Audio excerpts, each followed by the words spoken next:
With modern streaming services such as Netflix and Hulu all the rage these days, are traditional movie services being put out of business?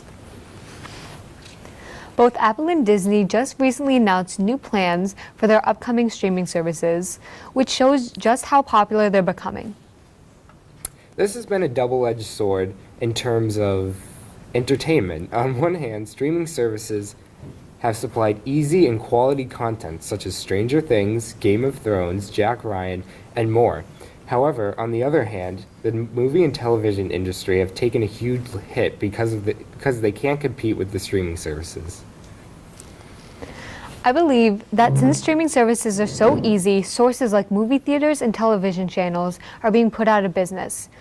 Movies that are being produced by these services are of the quality that you would see in a movie theater, which is a scary concept to many because it could mean that movie theaters could become obsolete.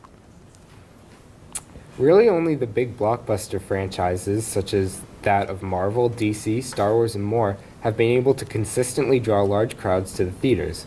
However, even the big franchises, such as Marvel and Star Wars, are getting into the streaming services. So, where does this leave movie theaters? It doesn't help that the shows that are being produced by streaming services have really big budgets, as shown by Stranger Things and Game of Thrones. They have movie-level budgets, but in reality, why would you go to the movie theater to see a smaller movie when you could watch it in the comfort of your own home?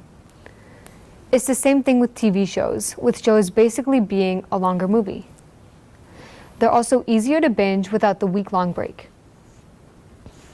Streaming shows are also hurting network television. Not only can cable not compete with the quality and production levels of streaming services, but people are starting to get rid of cable and just subscribing to streaming services.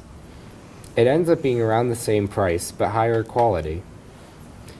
With services like Netflix, you can binge a show with no commercial breaks, unlike cable. Also, you can watch it when you want, and you always have a plethora of content. With cable, you only have what's on the channel, which could come at any time. While theaters such as AMC have introduced things such as AMC A-List, a movie theater subscription service, they have had little success combating the changing attitudes of the modern moviegoer. So what do you think? Are you more likely to go out to the theater or stay at home and binge a show?